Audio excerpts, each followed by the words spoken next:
पहला प्रश्न। भगवान, सत्येन लभ्य स्तप्सा हैष आत्मा सम्यक् ज्ञानेन ब्रह्मचर्येण नित्यम्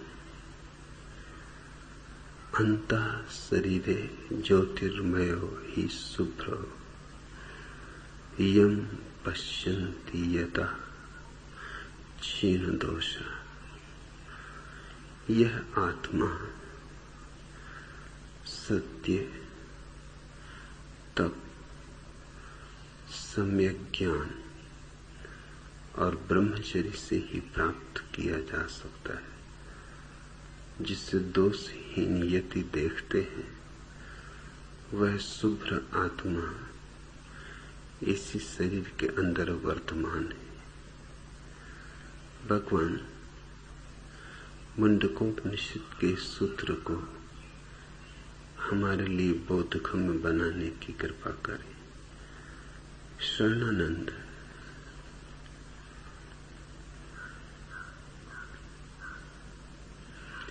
यह सूत्र तो सरल है, पर हजारों वर्षों की व्याख्याओं ने इसे बहुत जटिल कर दिया है। ना समझ सुलझाने चलते हैं तो और उलझा देते।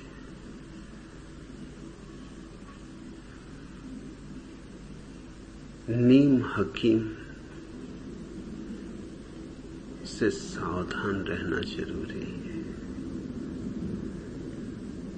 बीमारी इतनी खतरनाक नहीं जितना नीम हकीम खतरनाक सिद्ध हो सकता है।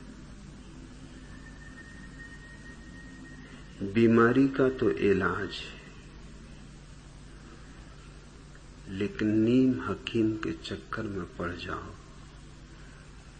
तो इलाज नहीं। और नीम हकीमों से दुनिया भरी हुई। एक आदमी को सर्दी जुकाम था, बहुत दिनों से था और बार बार लौट आता था। बड़े बड़े चिकित्सकों के पास गया, कोई इलाज न कर पाया। फिर एक नीम हकीम मिल गया। उसने कही, ये भी कोई बड़ी बात है, ये तो बाएं हाथ का खेल, चुटकी बजाते दूर कर दूंगा। इतना करो, सर्दी की रातें हैं, आधी रात में उठो, झील पर जाकर नग्न स्नान करो, झील के किनारे खड़े होकर ठंडी हवा का सेवन करो। वो आदमी बोला, आप होश में हैं या पागल? सर्द रातें हैं, बर्फीली हवाएं, आधी रात को नंग धड़ंग झील में स्नान करके खड़ा होऊंगा, हड्डी हड्डी बच जाएगी, इससे मेरा सर्दी जुकाम दूर होगा। नीम हकीम ने कहा, ये मैंने कब कहा कि इससे सर्दी जुकाम दूर हो? इससे तुम्हें डबल निमोनिया हो जाए, और डबल निमोनिया का इलाज मुझे मालूम। फिर मैं निपट लूंगा।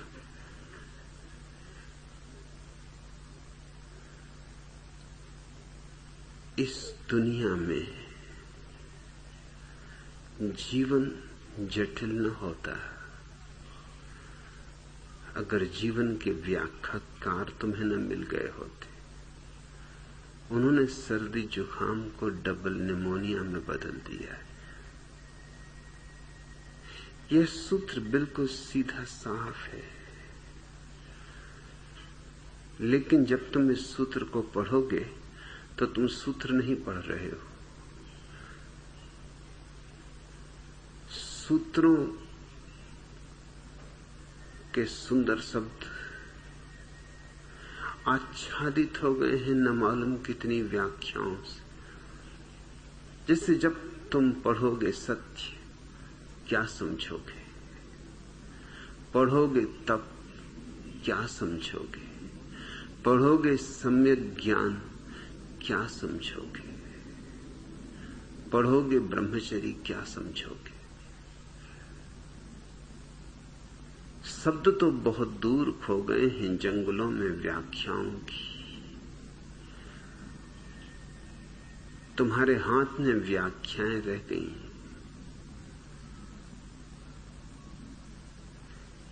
सत्य शब्द तुम्हें याद दिलाएगा शास्त्रों की, और शास्त्रों में सत्य नहीं,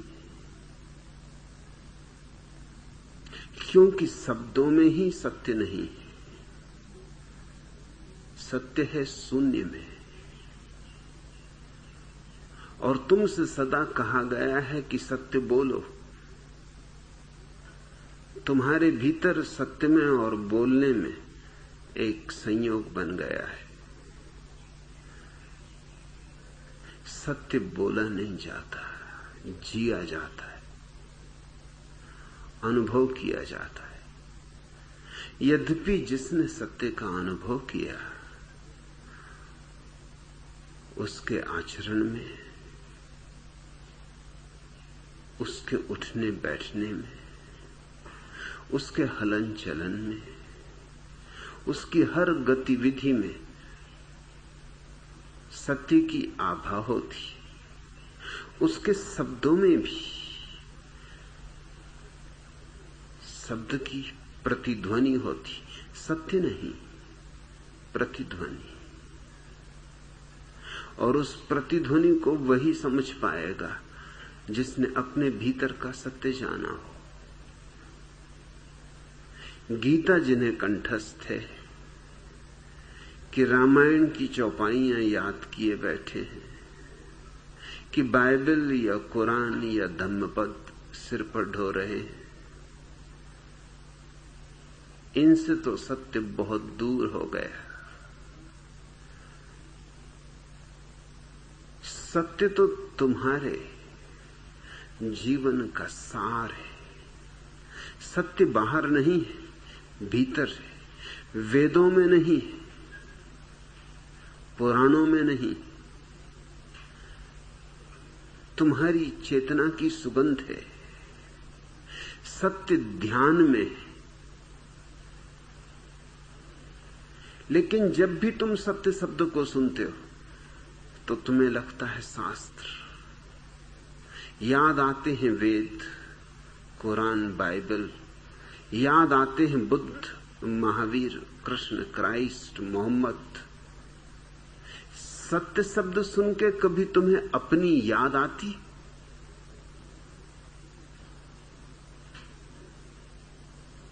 आनी वही चाहिए। न बुद्ध से सत्य मिलेगा, न कृष्ण से। सत्य मिलेगा तो अपने स्मरण से। मगर व्याख्याओं का घनघोर जंगल है। इतनी सदियां बीत गई हैं तुम्हें संस्कारित होते होते,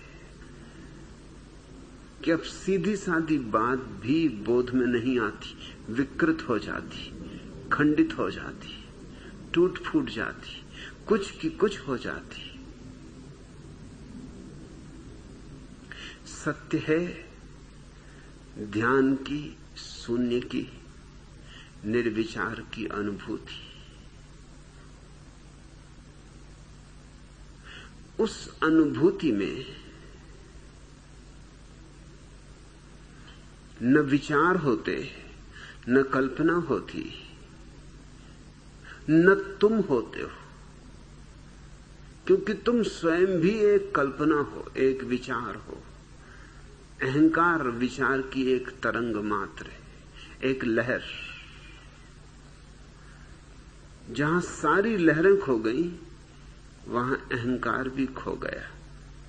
सत्य है निरअहंकारिता की प्रतीति, उसका साक्षात्कार। लेकिन क्या ऐसा स्मरण आता है सत्य शब्द को पढ़ के? जब पढ़ोगे सत्येन लभ्य स्तप्सा है आत्मा, यह आत्मा सत्य है, तप है, सम्यक ज्ञान है, ब्रह्मचर्य है, तो क्या तुम्हारे मन में विचार उठते? तप से विचार उठता है। सिर के बल खड़े हुए लोग, उपवास करते हुए लोग, सूरज से आग बरस रही और वो अपने चारों तरफ धुनी रमाए बैठे हुए।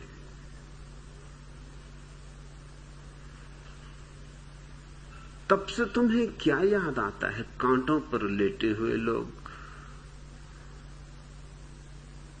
सर्दियों में बर्फीली नदियों में नग्न खड़े लोग, कि गर्मियों में जलती हुई रेत पर पालथी मारे हुए बैठे हुए लोग, जटाजूटधारी, शरीर के दुश्मन, अपने को गलाने में लगे, सड़ाने में लगे, इस तरह के आत्महंताओं की याद आती। तब शब्द को सुन के याद आती उन लोगों की जो अपने को कष्ट देने में कुशल है। दुनिया में दो तरह के हिंसक हैं। एक वे जो दूसरों को सताते, ये छोटे हिंसक हैं, क्योंकि दूसरे को तुम सताओगे तो दूसरा कम से कम आत्मरक्षा तो कर सकता है, प्रत्युत्तर तो दे सकता है, भाग तो सकता है, पैरों पर गिर के गिड़गिड़ा तो सकता है, कोई उपाय खोज सकता है, रुस्बत दे सकता है, चापलूसी कर सकता है, सेवा कर सकता है, गुलाम हो सकता है। और दूसरे तरह के वे आत्महिंसक हैं जो खुद को सताते हैं। वहां कोई बचाव नहीं, वह हिंसा बड़ी। अब तुम खुद ही अपने को सताओगे तो कौन तुम्हें बचाएगा, कौन प्रतिकार करे?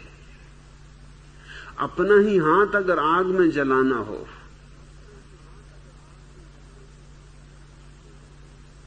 तुमने ही अगर तय किया हो आग में जल जाने का, तो फिर बचना मुश्किल है। आत्महत्या करने वाले व्यक्ति को कैसे बचाओगे? कानून नियम बनाता है मगर बचा पाता है क्या? कानून बड़ा मूढ़तापूर्ण मालूम पड़ता है। कानून कहता है जो आदमी आत्महत्या करेगा उसको सजा मिलेगी। अभी बड़े मजे की बात, उसने तो आत्महत्या कर ही ली, अब तुम क्या खाक सजा दोगे? सजा तुम उसको दे सकते हो जो आत्महत्या कर रहा हो और कर न पाया हो, और जो आत्महत्या करना चाहता है, क्या इस दुनिया में उससे कुछ कमी है? इतने सरदार इतनी बसें चला रहे हैं, ट्रकें चला रहे हैं,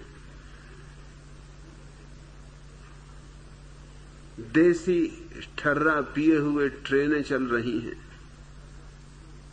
मालगाड़ियां दौड़ रही हैं, झाड़ हैं, पहाड़ हैं, नदी है, समुद्र है। जिसको आत्महत्या करनी है इस बड़े जगत में, कोई उसे बचा सकता है? कैसे बचाओगे? कोई नहीं बचा सकता। हां, पकड़ा जाता है वह व्यक्ति जो करना नहीं चाहता था, यूं ही करने का बहाना कर रहा था, करने की तरकीब कर रहा था कि उसका कुछ प्रभाव पड़ जाए। धमका रहा था। स्त्रियां आत्महत्या के बहुत उपाय करती, 2-4 गोली खा लेंगी नींद की, मगर इतनी कभी नहीं खाती कि मर जाएं। इतनी ही खाती हैं कि तुमको थोड़ी मुसीबत में डाल दें, कि अब डॉक्टर को बुलाओ, कि पुलिस से छिपाओ, कि अब डरो उनसे, कि अब दोबारा तुमने जो भूल की थी अब ना करना, अब उनकी मान के चलना। ये उनकी तरकीब है, ये गांधीवादी तरकीब है, अपने को सता के तुम पे कब्जा पाने की। तब से तुम्हारे मन में क्या ख्याल उठता है, तब शब्द तुम्हारे भीतर कौन सी आकृतियां उभारता है? आत्मदमन, आत्मप्रीड़न। लेकिन तब से इसका कोई संबंध नहीं। तब का ठीक ठीक अर्थ इतना ही होता है कि जीवन में बहुत दुख है। इन दुखों को सहजता से, धैर्य से, संतोष से, अहोभाव से अंगीकार करना। और दुख पैदा करने की जरूरत नहीं। दुख क्या कुछ कम है? पांव पांव पर तो पटे पड़े, दुख ही दुख तो है चारों तरफ। लेकिन इन दुखों को भी वरदान की तरह स्वीकार करने का नाम तप है। सुख को तो कोई भी वरदान समझ लेता है, दुख को जो वरदान समझे वह तपस्वी है। जब बीमारी आए उसे भी प्रभु की अनुकंपा समझे, उससे भी कुछ सीखे। जब दुर्दिन आए तो उनमें भी सुदिन की संभावना पाए। जब अंधेरी रात हो तब भी सुबह को न भूले। अंधेरे से अंधेरी बदली में भी वो जो शुभ्र बिजली कौंध जाती है उसका विस्मरण न हो। कुछ दुख आरोपित करने की जरूरत नहीं। दुख क्या कम है? इसलिए मैं अपने सन्यासी को नहीं कहता कि संसार को छोड़ो, जंगल में जाओ, अपने को सताओ। संसार में कोई दुखों की कमी है कि तुम्हें जंगल जाना पड़े? यहां तरह तरह के दुख हैं। जीवन चारों तरफ संघर्ष, प्रतियोगिता, वैमनस्य, ईर्षा, जलन, द्वेष, इन सब से भरा है। एक दुश्मन नहीं, 1000 दुश्मन। जिनको तुम दोस्त कहते हो वो भी दुश्मन। कब दुश्मन हो जाएंगे कहना मुश्किल है। मैकियावेली ने अपनी अद्भुत किताब प्रिंस में लिखा है कि अपने दोस्तों से भी वह बात मत कहना जो तुम अपने दुश्मनों से न कहना चाहो। क्यों? क्योंकि तुम्हारा जो आज दोस्त है वो कल दुश्मन हो सकता है। मैकियावेली पश्चिम का चाणक्य है।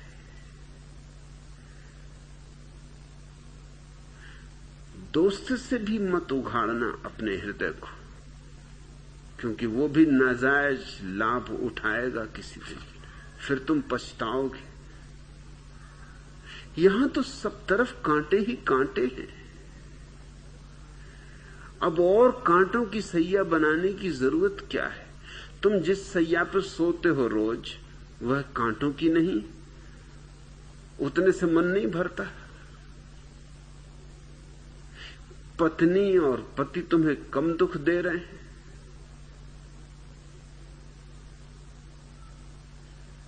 मैंने सुना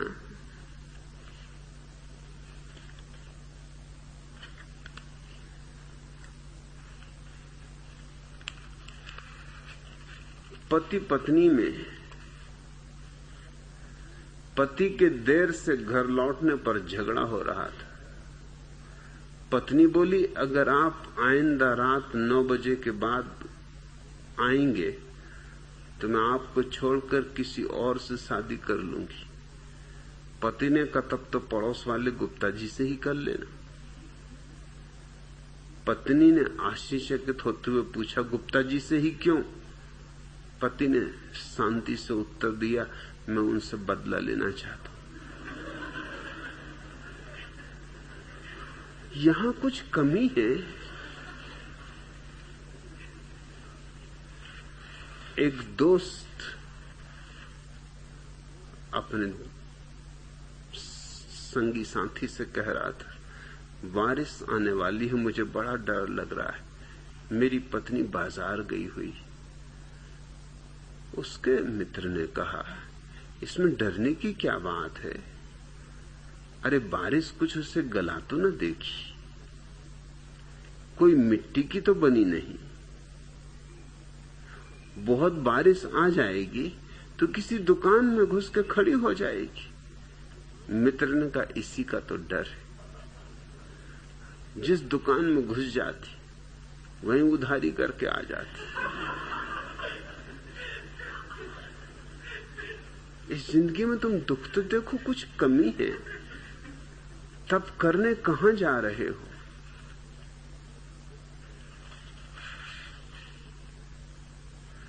डॉक्टर चंदूलाल से कह रहे थे, चंदूलाल, यह कोई पुरानी बीमारी जो आपका सुख चैन नष्ट कर रही।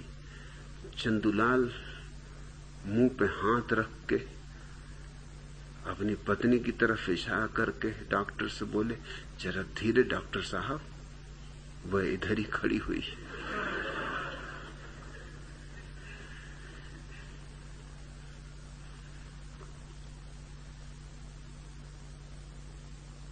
एक पुरुष और एक स्त्री पार्क में बैठे बहुत जोर जोर से बातें कर रहे थे। अचानक स्त्री उठी और पुरुष को एक चांटा मारकर गुस्से में वहां से चली गई। इतने में पास से गुजरने वाले व्यक्ति ने वहां बैठे पुरुष से पूछा, वह स्त्री क्या आपकी पत्नी थी? इस पर पुरुष ने बड़े तैस में आके जवाब देते हुए कहा, और नहीं तो क्या, तुम मुझे इतना बेगैरत इंसान समझते हो कि मैं किसी ऐरी गैरी स्त्री से चांटा खा लूंगा?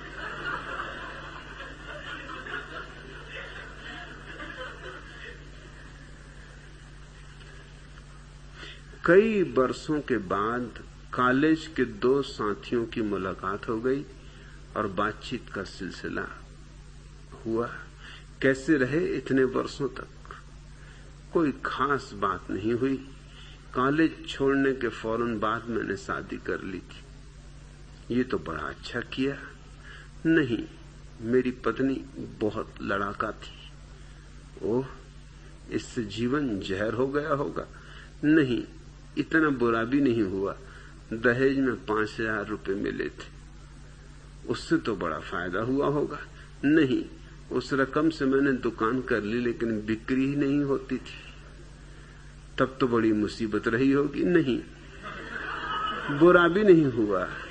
युद्ध काल में दुकान बड़े भाव में बेच दी, 10,000 का नकद फायदा हो गया। यह बहुत अच्छा किया तुमने। नहीं, इतना अच्छा भी नहीं हुआ।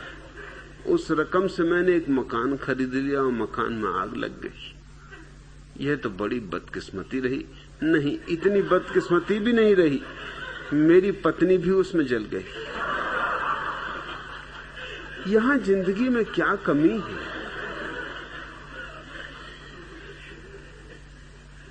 तब का मेरी दृष्टि में एक ही अर्थ है, जीवन में कांटे भी हैं, फूल भी हैं। फूलों का स्वागत तो कोई भी कर लेता है, कांटों का भी जो स्वागत कर ले वह तपस्वी है। कुछ तुम्हें कांटे ईजाद करने की आवश्यकता नहीं। यहां दिन भी हैं और रातें भी हैं। कुछ दिए बुझाने की तुम्हें जरूरत नहीं।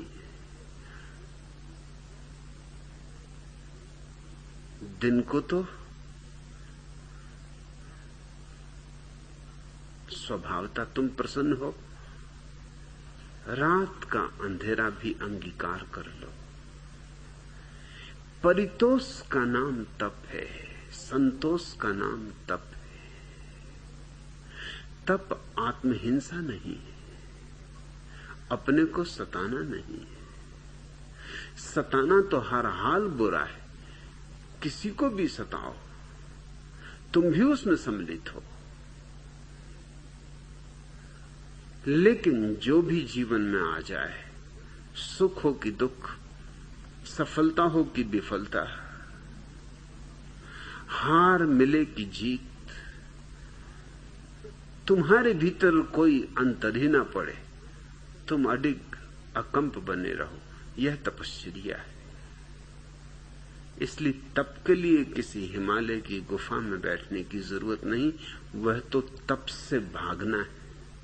हिमालय की गुफा में क्या खाक तप होगा। जीवन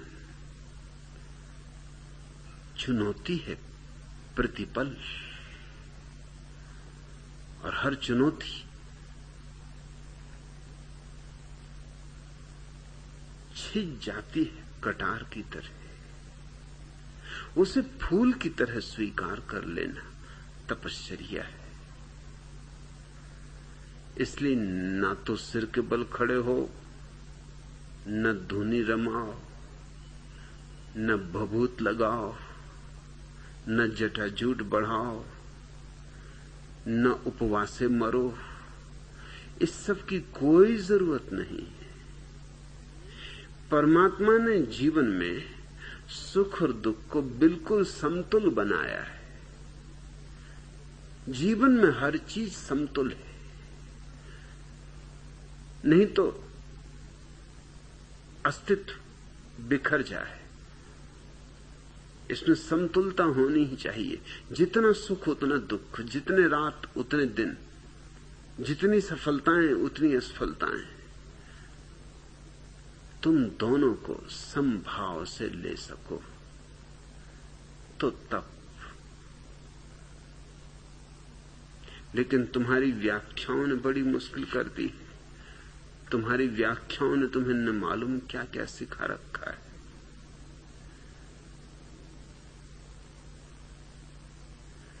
मेरे हिसाब से तब तो जीवन की सहज साधना है, असहज नहीं।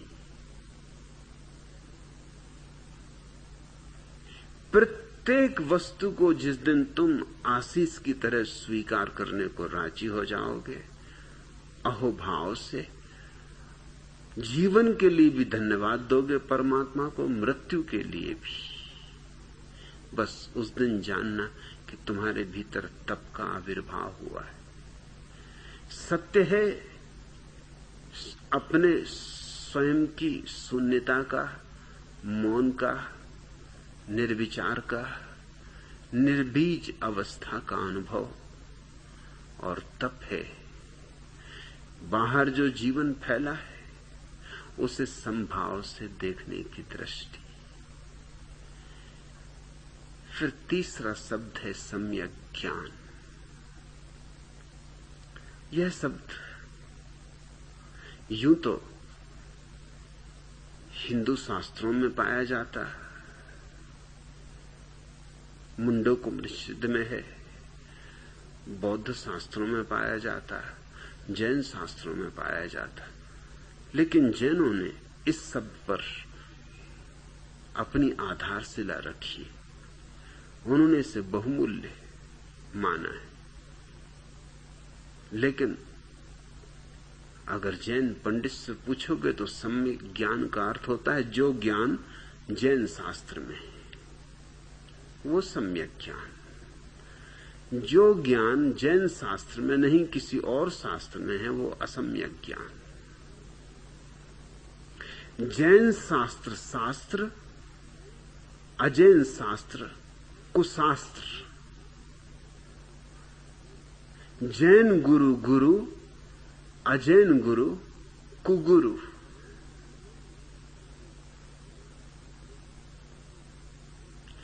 जैन मंदिर में बैठी प्रतिमा सुदेव, किसी और मंदिर में बैठी प्रतिमा कुदेव।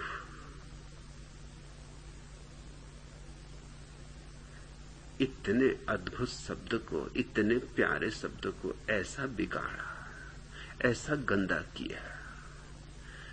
सम्यक ज्ञान का अर्थ होता है ठीक ठीक जानना। सम्यक शब्द का अर्थ होता है ठीक, जैसा है वैसा जानना। एक ही शर्त पूरी करनी जरूरी है। जैन होना जरूरी नहीं, हिंदू या मुसलमान होना जरूरी नहीं। एक शर्त पूरी करनी जरूरी है, और उस शर्त में तुम बड़े चकित होगे।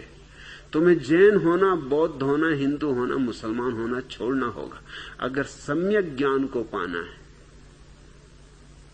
तो तुम्हें वे सारी धारणाएं छोड़ देनी होंगी जो तुम्हारे ज्ञान को सम्यक नहीं होने देती।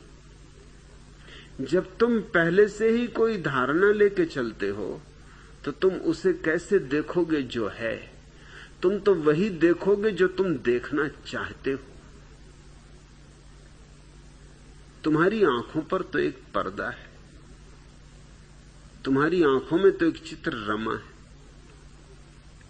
एक चित्र बसा है।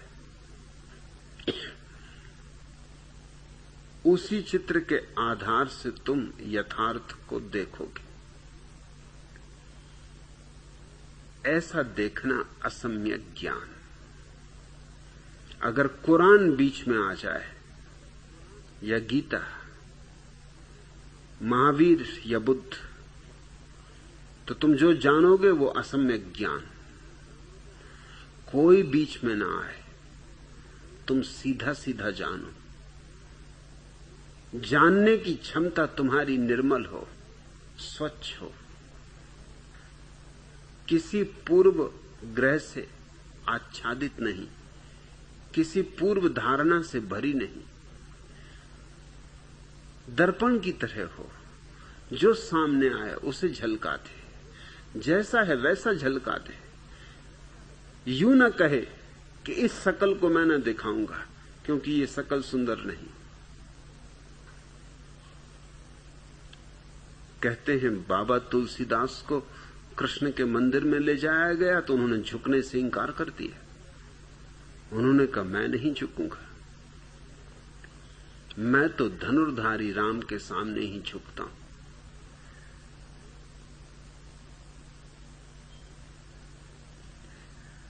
कहा उन्होंने कृष्ण से, तुलसी माथ तब नवे। शर्त लगा दी कि ये तुलसीदास का जो माथा है तब झुकेगा। धनुष बाण ले हाथ, जब हाथ में धनुष बाण लोगे तो ये माथा झुकेगा। इसमें छुपे हुए अहंकार को देखते, ये माथा भी सशर्त झुकेगा। पहले मेरी शर्त पूरी करो। तुम्हारे लिए नहीं झुकूंगा, मेरी शर्त पूरी होगी तो झुकूंगा। और मेरी शर्त है कि धनुष बाण हाथ लो। कृष्ण में क्या खराबी थी, बांसुरी में क्या बुराई थी? धनुष बाण से तो बेहतर ही, धनुष बाण से तो ज्यादा विकसित। धनुष बाण से तो बहुत प्यारी, मगर नहीं, अपनी धारणा है। और ये कुछ तुलसीदास का ही रोग नहीं, ये पीलिया सभी की आंखों पर छाया हुआ है। मैं छोटा था, जैन घर में मैं पैदा हुआ। मेरे संगी साथी तो हिंदू थे, उनके साथ मैं मंदिर जाता तो मेरे उम्र में बड़े जो जैन लड़के थे वो मुझसे कहते माथा मत झुकाना। ये अपने भगवान नहीं, ये हिंदू मंदिर है, ये कोई जैन मंदिर नहीं।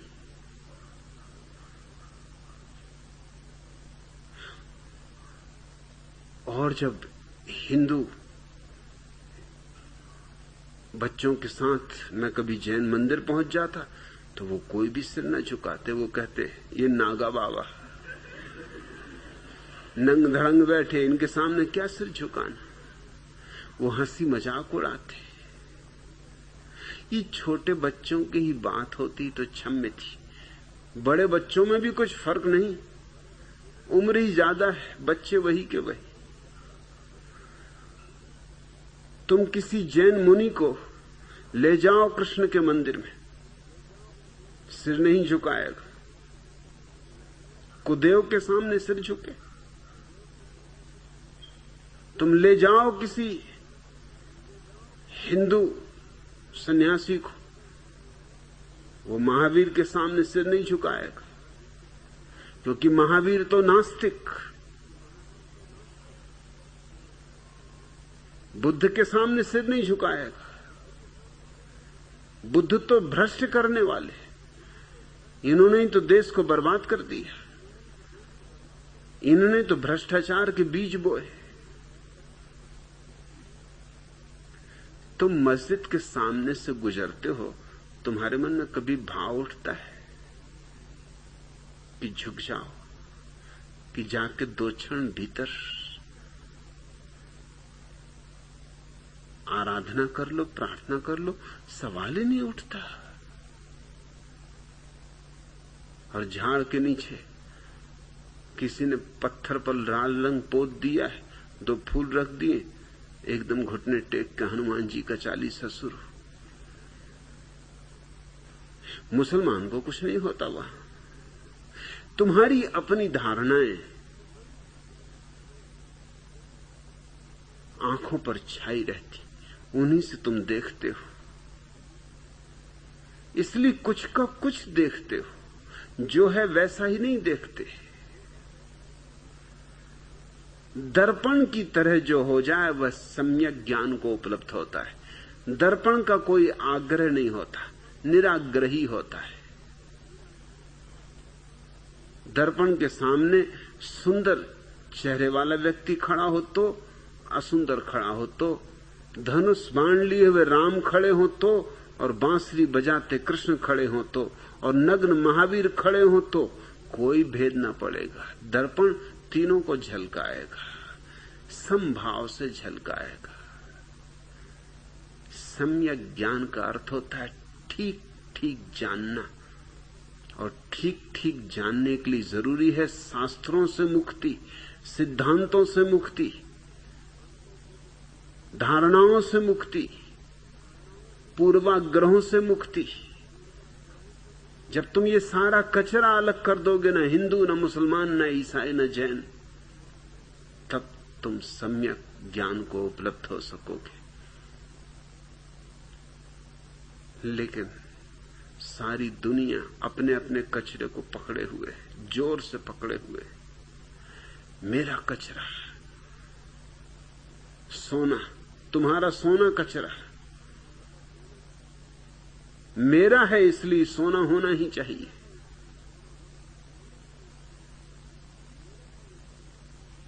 सम्यक ज्ञान जैसा प्यारा शब्द अपनी सारी गरिमा खो दिया।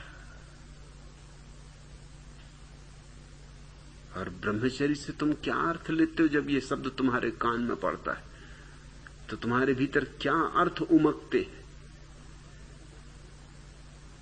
तो ब्रह्मचर्य से तुम्हारी धारणाएं बड़ी अजीब है। मेरे एक मित्र थे लाला सुंदर लाल, उनके लिए ब्रह्मचर्य का अर्थ था लंगोट के पक्के। वही अधिकतर लोगों का अर्थ है, लंगोट के पक्के। कस के लंगोट बांधा तो ब्रह्मचर्य। तुम कितने कस के लंगोट बांध लो, इससे कुछ ब्रह्मचर्य नहीं हो जाएगा।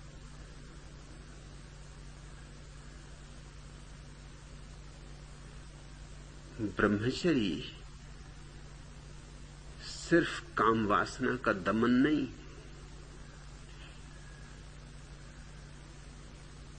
काम वासना का रूपांतरण है और दोनों में जमीन आसमान का भेद है। जो काम वासना को दबाएगा वो तो रुग्ण हो जाएगा। ब्रह्मचर्य को तो क्या उपलब्ध होगा?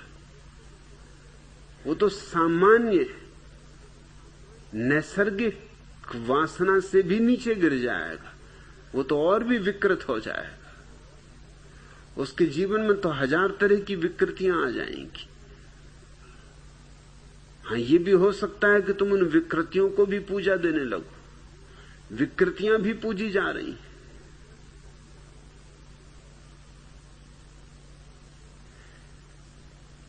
दबाया अगर तुमने अपनी काम वासना को, तो वो उभर के निकलेगी। हाँ, नए नए ढंग से निकलेगी कि तुम पहचान ना सको। नई शक्ल लेगी, नए वस्त्र पहनेगी और निकलेगी। अभी मोरारजी देसाई ने 4-6 दिन पहले ही एक वक्तव्य में कहा कि जब मैं प्रधानमंत्री था और कनाडा गया तो उनकी उम्र करीब 83 वर्ष थी। तब 83 वर्ष की उम्र में भी उनको कनाडा में देखने योग्य चीज क्या अनुभव में आई? वो था नाइट क्लब, जहां कैबरे नृत्य होता है। स्त्रियां अपने वस्त्र उघाड़ उघाड़ के फेंक देती, धीरे धीरे नग्न हो जाती।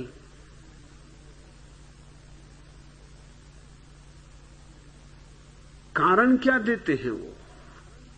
कि मैं जानना चाहता था कि नाइट क्लब में होता क्या है, मगर जान के तुम्हें जरूरत क्या है? 83 वर्ष की उम्र में तुम्हें ये उत्सुकता क्या कि वहां क्या होता है? होने तो इतनी बड़ी दुनिया है, इतनी चीजें हो रही। कनाडा में और कुछ नहीं हो रहा था, सिर्फ नाइट क्लब ही हो रहे थे। कनाडा में कुछ और देखने योग्य न लगा, नाइट क्लब, और वो भी चोरी से गए। चोरी से भी जाने योग्य लगा, क्योंकि पता चल जाए कि नाइट क्लब में गए, कैबरे नृत्य देखने गए तो बदनामी होगी। और मोरारजी देसाई तो महात्मा समझो, ऋषि मुनि।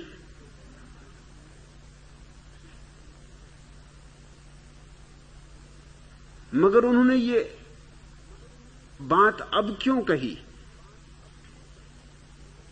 अब कही उसके पीछे और कारण। गुजरात विद्यापीठ के विद्यार्थियों के सामने वो अपने ब्रह्मचर्य की घोषणा कर रहे थे। उसमें ये बात भी कह गए कि मेरा ब्रह्मचर्य वहां भी डिगा मगा नहीं। 83 वर्ष की उम्र में कैबरे नृत्य देखने गए, ब्रह्मचर्य डगा नहीं उनका।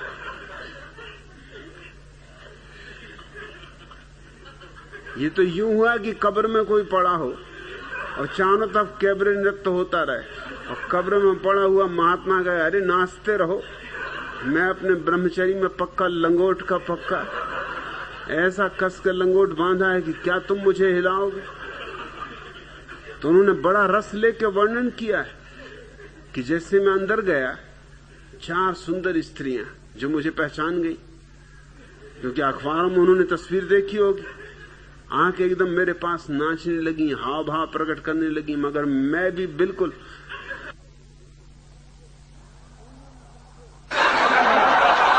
संयम साधे, नियंत्रण किए, अडिग खड़ा रहा।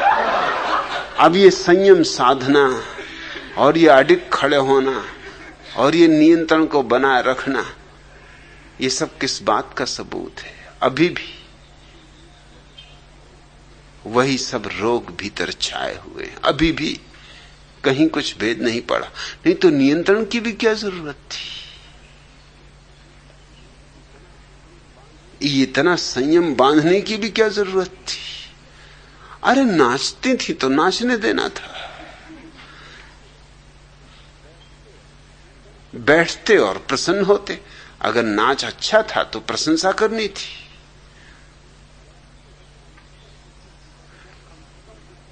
या कम से कम कुछ न बनता तो थोड़ा नाचते।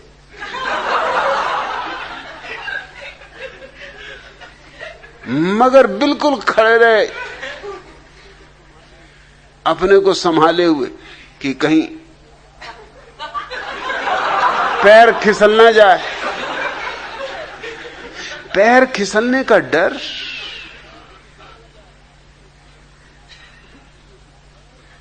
ये विकृतियां हैं। फिर आदमी विकृतियों से निकलता है। मुल्ला नसरुद्दीन ने अपने बेटे से फजलू से कहा कि देख, गांव में एक गंदी फिल्म लगी हुई, अश्लील है, कभी देखने मत जाना, ऐसी गंदे स्थान पर कभी जाना ही मत, जाएगा तो बहुत पछताएगा। फिर फजलू मुझसे कह रहा था कि मैं गया और बहुत पछताया, पिताजी ने ठीक कहा था कि बहुत पछताएगा। मैंने कहा हुआ क्या? उसने कहा हुआ ये कि पिताजी ने जो कहा था सब ठीक निकला। उन्होंने दो बातें कही थी, एक तो ऐसी चीजें देखने मिलेंगी जो नहीं देखनी चाहिए, और दूसरा कि बहुत पछताएगा। दोनों बातें हुई। उनका फिर भी मैं समझूं कि क्या क्या हुआ। उसने कहा पहली बात तो ये हुई कि पिताजी वहां देखने को मिले। उन्होंने कहा था कि ऐसी चीजें देखने मिलेंगी जो नहीं देखनी चाहिए, और दूसरा मुझे देखते ही उन्होंने पिटाई की कि तू यहां क्यों आया। सो बहुत पछताया भी। हालांकि पिटते हुए मैंने इतना जरूर पिताजी से पूछा कि आप क्यों यहां आए, तो उन्होंने कहा मैं तुझे देखने आया कि कहीं फजलू गया तो नहीं है। क्या क्या मजे दुनिया में चलते हैं। फजलू को देखने गए थे फिल्म में बैठे हुए।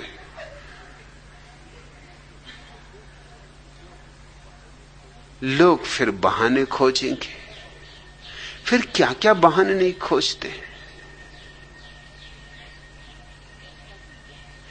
जैसा ही व्यक्ति दमन करेगा,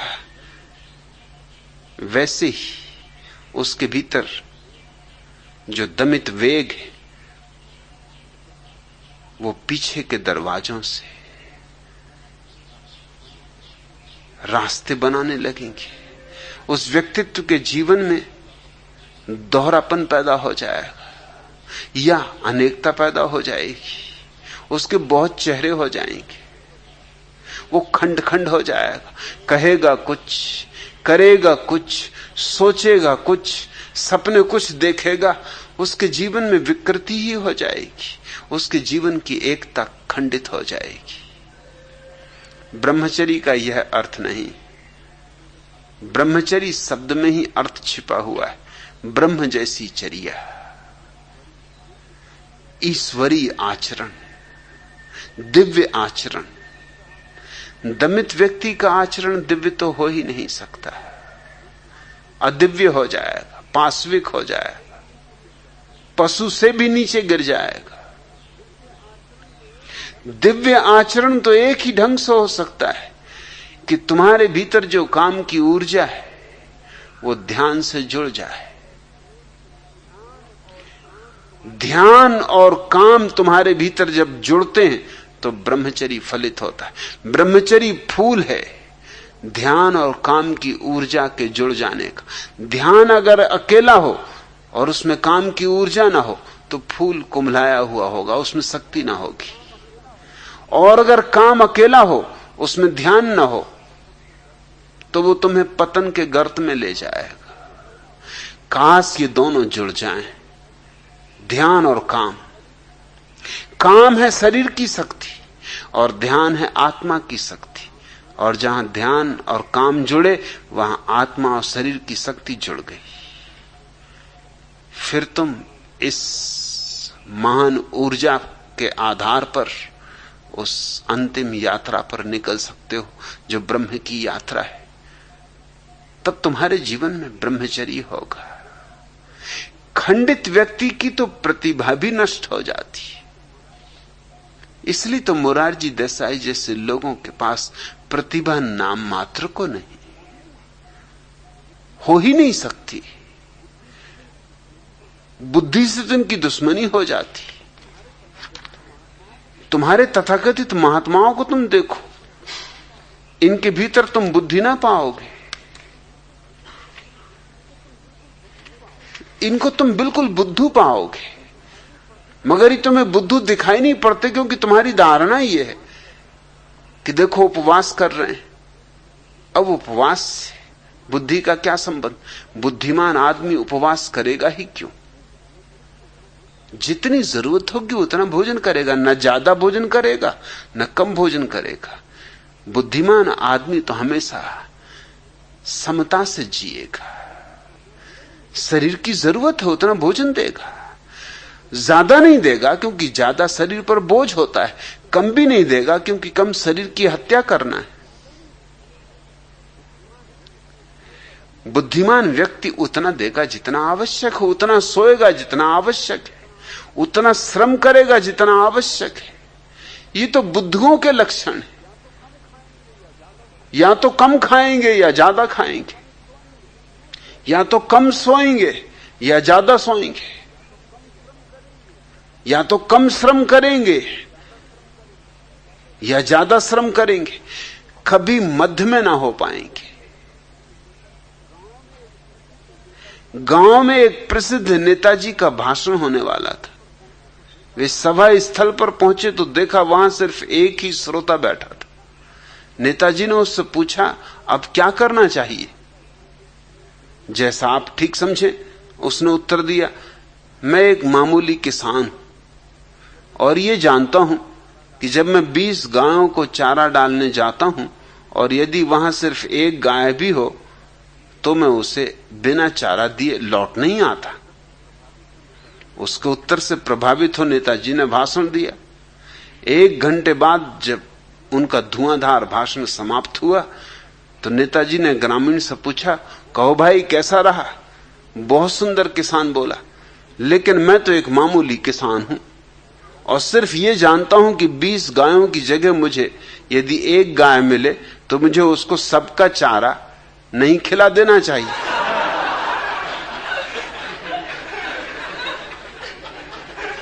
और आपने यही किया कि गाय तो एक और 20 गायों का चारा मुझ गरीब को खिला दिया। बस भागी भागी तभी तरह की कब भागूं, मगर अकेला हूं, भाग भी नहीं सकता। अब आपकी आंखें भी मुझी पे गड़ी हुई।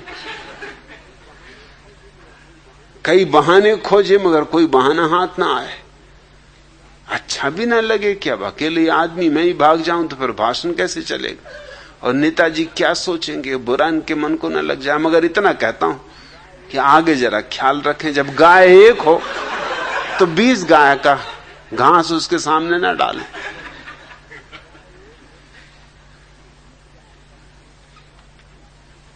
एक साधारण किसान में भी ज्यादा बुद्धि होती तुम्हारे नेताओं से। फिर चाहे वे नेता धार्मिक हों और चाहे राजनीतिक, कुछ भेद नहीं है उनमें। तुम उनको नेता ही किस लिए कहते? तुम्हारे नेता कहने के भी कारण बड़े अजीब होते। कोई चरखा चलाता है, हाथ की बनाई हुई खादी पहनता नेता हो गया। कोई उपवास करता है, 2-3 घंटे शीर्षासन करता है, महात्मा हो गया। इसमें बुद्धिमत्ता का कहीं भी कोई संबंध है? चरखा चलाने में कोई बहुत बुद्धिमत्ता की जरूरत है? थोड़ी बहुत पहले रही भी हो तो चरखा चलाते चलाते नष्ट हो जाएगी। चरखा चलाओगे, चरखा ही हो जाओगे। बस खोपड़ी में वही चरखा घूमता रहेगा। और कुछ तो और भी पहुंचे हुए तकली चला रहे हैं, बैठे बैठे तकली ही घुमाते रहते।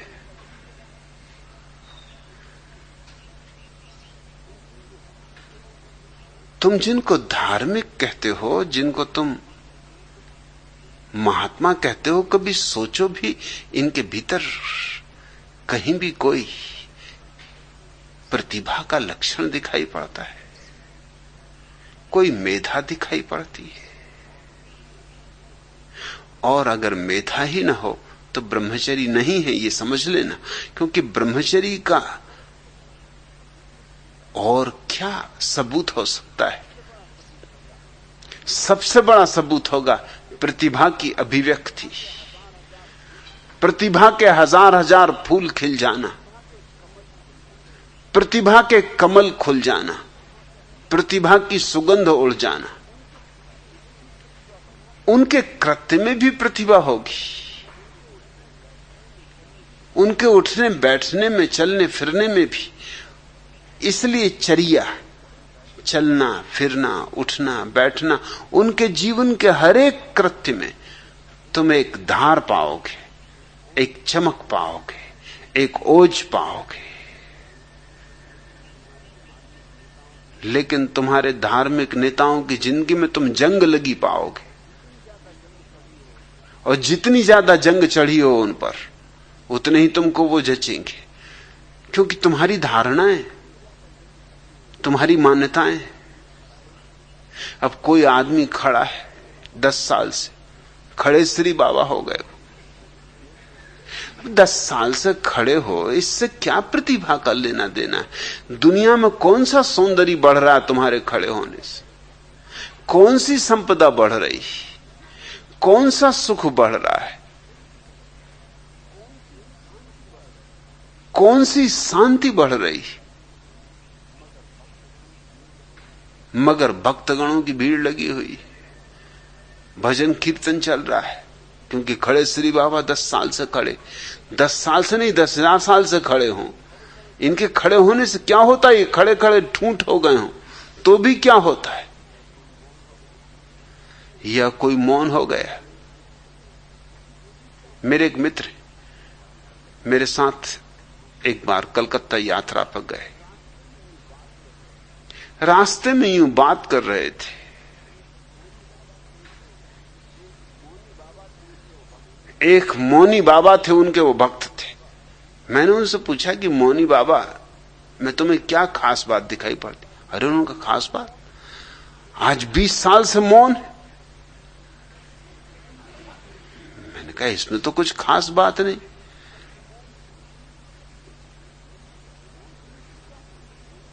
मौन होने से क्या होना है? मौन होने से उनकी प्रतिभा में क्या निखार आ गया है? मौन होने से उनके जीवन में कौन से दिए जल गए?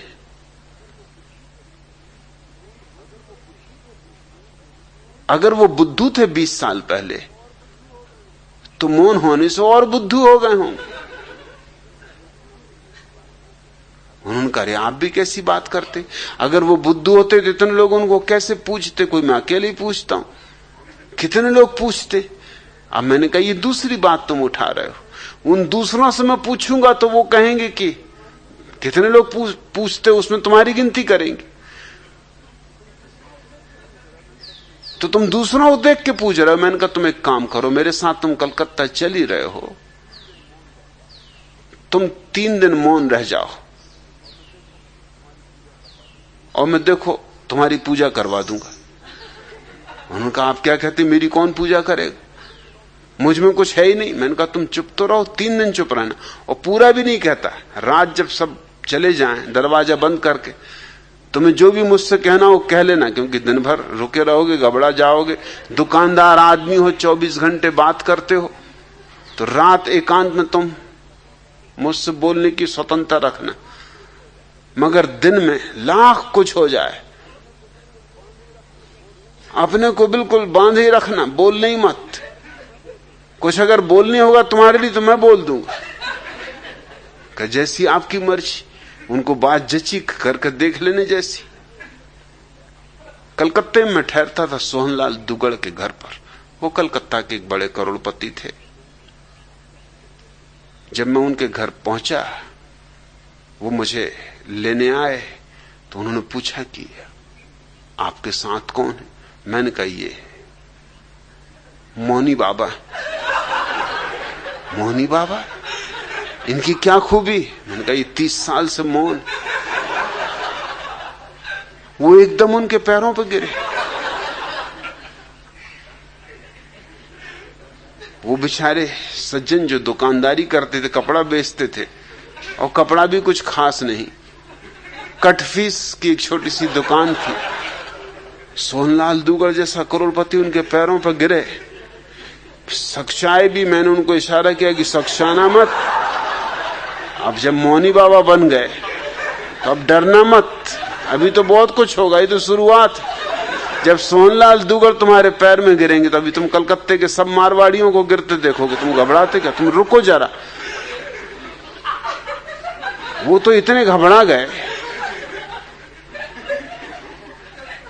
कि वो मुझे हाथ से धक्का मारेंगे, भैया ये बात ठीक नहीं।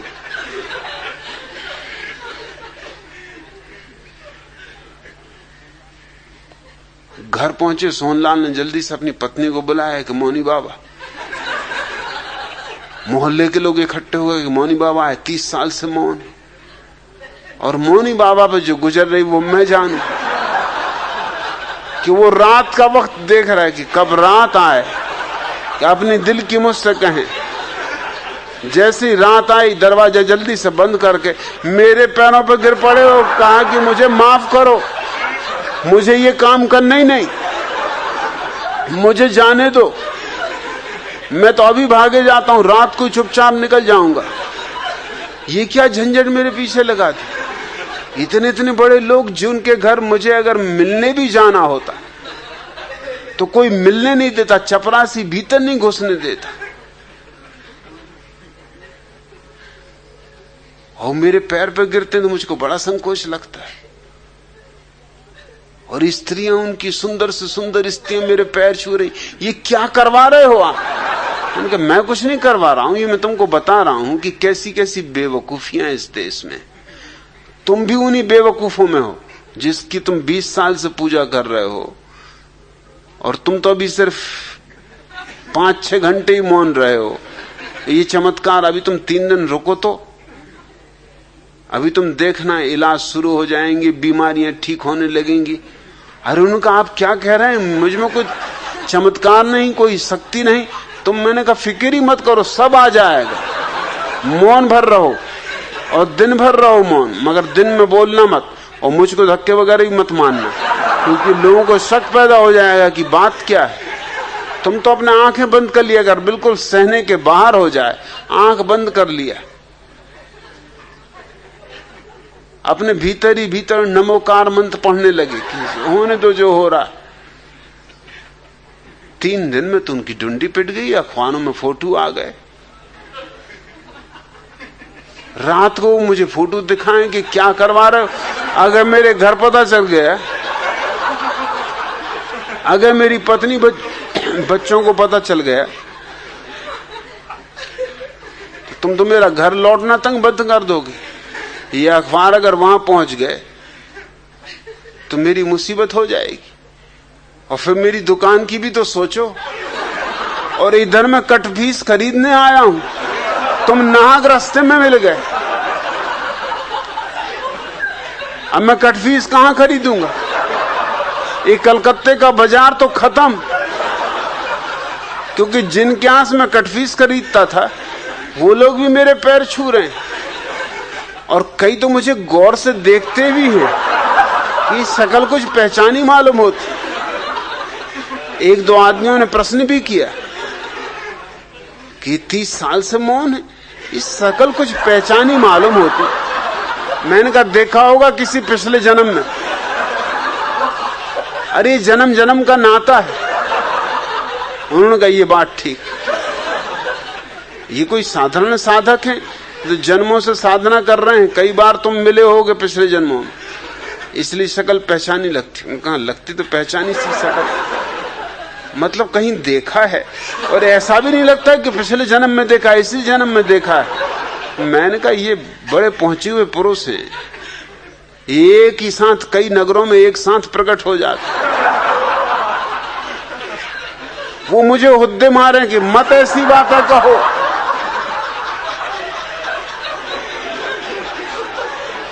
मेरी कमीज खींचे। मत कहो भैया, ऐसी बात है मत कहो, ये बिल्कुल झूठ बातें हैं। मगर लोग मान रहे हैं। मिठाइयां आने लगी, फल आने लगे, और रात मुझको कहें कि क्या करवा रहे हो, इतनी मिठाइयां फल में कहां ले जाऊंगा, तुम ले जाना, घर बाल बच्चों को मोहल्ले में बंटवा देना। स्टेशन पर जब उनको लोग छोड़ने आए, कटफिश तो वो खरीद ही नहीं पाए, क्योंकि अब कहां कटफिश खरीदे, कोई देख ले कटफिश खरीदता कि मोनी बाबा कटफिश खरीद रहे हैं। रास्ते भर मुझ पे नाराज रहे कि और सब तो ठीक, मगर कलकत्ते का बाजार खराब करवा दिया, अब मैं कलकत्ता कभी न जा सकूंगा। मैंने उसका तुम घबराओ मत, तुम एक काम करो, दाढ़ी बढ़ा लो, अगली बार जब कलकत्ता जाओ दाढ़ी मूंछ बढ़ा के चले जाना। हाँ, उनका ये बात जस्ती। मैंने कहा फिर वो लोग कहेंगे कि देखा है कहीं, तो कहना अरे देखना वगैरह तो चलता रहता है, कई लोगों की शक्लें एक जैसी होती हैं, और ना हो तो मैं साथ आ जाऊं। उन्होंने कहा नहीं, आपके तो साथ आने की कोई जरूरत ही नहीं, आपके साथ तो मैं कभी कहीं जाऊंगा नहीं। अगर ट्रेन में मुझे पता भी चल गया कि आप सफर कर रहे हो तो उस ट्रेन से उतर जाऊंगा। और मेरे पैर पकड़ के कहने लगे इतना कृपा करो कि ट्रेन में किसी को खबर ना हो। मतलब ये ट्रेन के लोग तो जबलपुर भी जाएंगे मेरे साथ ही, अगर वहां तक खबर पहुंच गई तो सब चौपट समझो। मेरी पत्नी मुझे मुश्किल में डाल देगी कि तुमसे किसने कहा था कि तुम मौनी बाबा बनो, और तुम कहां से 30 साल मौनी बाबा रहे। 3 दिन के लिए घर से गए और 30 साल मौनी बाबा हो गए। फिर दोबारा जब मैं कलकत्ता जाता था तो लोग उनकी जरूर पूछते थे कि मौनी बाबा नहीं आए, कब आएंगे। मैंने कहा आएंगे, जरूर आएंगे। उनको स्वागत सत्कार ज्यादा पसंद नहीं, वो बहुत नाराज हो गए कलकत्ते से, इतना हूम धड़ाक उनको बिल्कुल पसंद नहीं। वो सीधे साधे आदमी, मौन एकांतवास करते।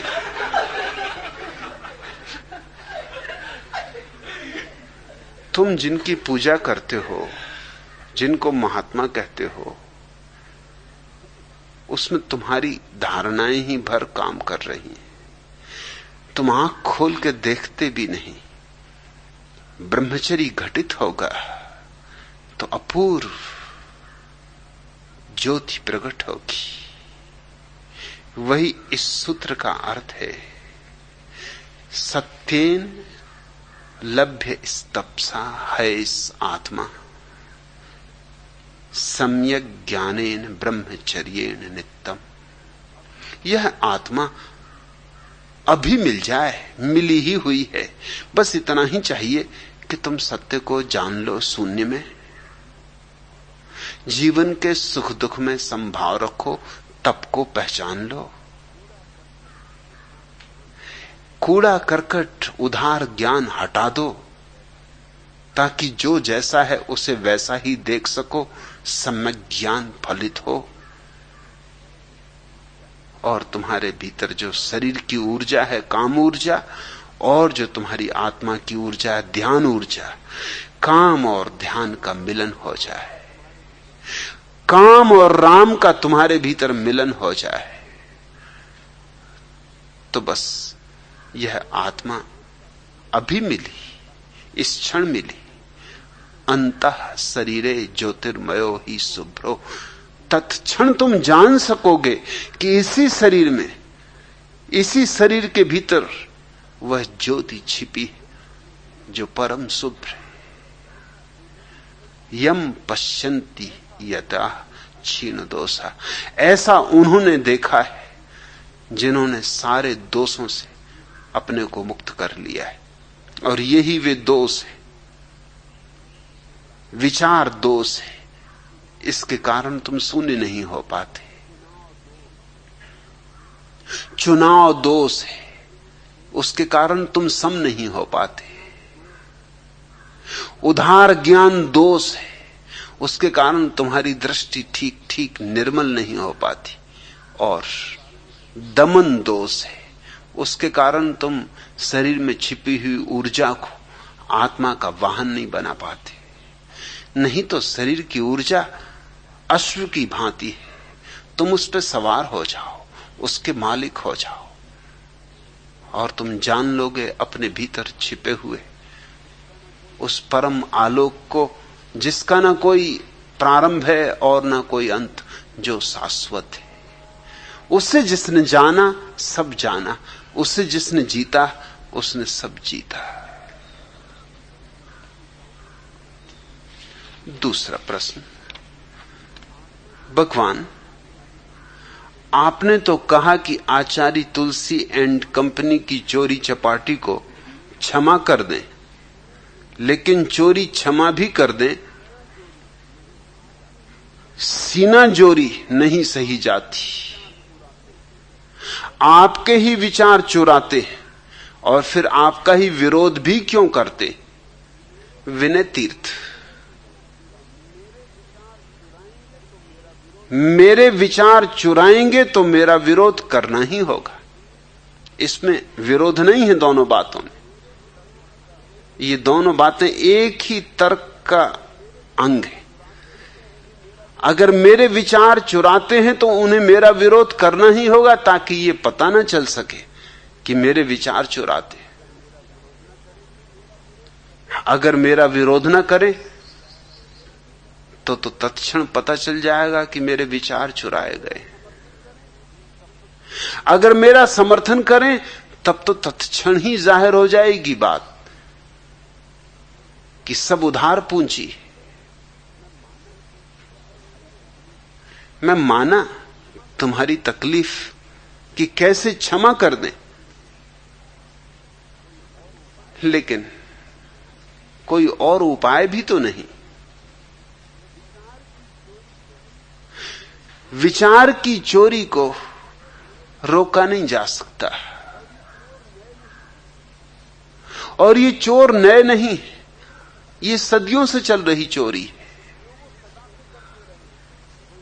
जो वो सदा से करते रहे हैं वही वो मेरे साथ करेंगे, वही वो सबके साथ कर रहे। और इस देश के तो तुम शास्त्रों को उठा के देखो, तुम बड़े चकित हो जाओगे। वे ही सूत्र एक शास्त्र में मिलेंगे, वे ही सूत्र सैकड़ों शास्त्रों में मिल जाएंगे। तो जरूर चोरी चलती रही है, सदियों से चलती रही है। यह हमारे जीवन का अंग हो गई।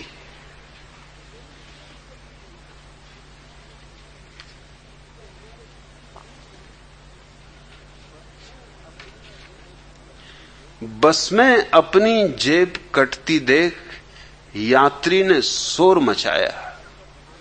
जेब कतरा उसे पकड़कर थाने लाया और थानेदार से बोला, हुजूर, यह आदमी शहर में अव्यवस्था फैलाता है, हमें शांतिपूर्वक जेब नहीं काटने देता, गंवारों की तरह चिल्लाता है। थानेदार यात्री से बोला, क्यों जी, दिल्ली में नए आए हो क्या? नए नहीं आए तो फिर भांग खाए हो क्या? इस शहर में कायदे कानून नहीं जानते? जेब कतरों से अकड़ते हो? अपनी औकात नहीं पहचानते? यह संभ्रांत जेब कतरा बिना तुम्हारे शरीर को आघात पहुंचाए अपना काम कर रहा था। इसे धन्यवाद देने की बजाय चिल्लाते हो। गांधी के देश में शांति और अहिंसा का मजाक उड़ाते हो। अगर ये तुम्हें छुरा घोंप देता, घोंट देता तुम्हारा गला, कर लेता अपहरण, तब क्या कर लेते तुम और क्या कर लेते हम? खुद अपने ऊपर चाकू चलवाते और दोष पुलिस को लगाते। फिर ये पढ़े लिखे जेब कतरे जेब ना काटें तो कहां जाएं? क्या करें? भूखे मरें, कुएं में पड़ें, इलेक्शन लड़ें, डिग्रियों को चबाएं? सबके सब तो नेता नहीं बन सकते भाईजान। चिल्लाने से आपदाएं नहीं टलती, उन्हें आराम से सहना सीखो। शहर में आए हो तो शहरियों की तरह रहना सीखो। मेरा मुंह क्या देख रहे हो? चलो बगल के कमरे में जाओ और जेब कतरे जी से चुपचाप अपनी जेब कटवाओ। करो भी क्या विनय तीर्थ? चुपचाप जेब कटवाओ। और ये उल्लू तो हर जगह मिलेंगे, हर साख पे उल्लू बैठे। इनसे बचा भी तो नहीं जा सकता, कोई उपाय नहीं। इनकी जय जयकार करो। तेरी जय हो उल्लू भैया, तेरी जय हो। तुम ही हो अपने पूज्य पिताजी, तुम ही हो मेरी मैया। तेरी जय हो उल्लू भैया। तुम निर्धन के हो दुश्मन, पूंजीपतियों के चाचा। जिसने भी आंख दिखाई झट उसको पड़ा तमाचा। सब तेरे आगे पीछे करते हैं ताता थैया। जय हो उल्लू भैया, तेरी जय हो उल्लू भैया। जितने भी चोर जुआरी सब तुम पर हैं बलिहारी। कभी कभी तो मुझको तुम लगते हो सरकारी। हो जाए तुम जैसा तर जाए उसकी नैया। तेरी जय हो उल्लू भैया। हम कवियों से लक्ष्मी जी रहती हैं रूठी रूठी। जब से आए धरती पर तब से ही किस्मत फूटी। भिजवा दो दिवाली पर केवल 2 लाख रुपया। तेरी जय हो उल्लू भैया। हे लक्ष्मी के वाहन, तुम बहुत बहुत गुणकारी।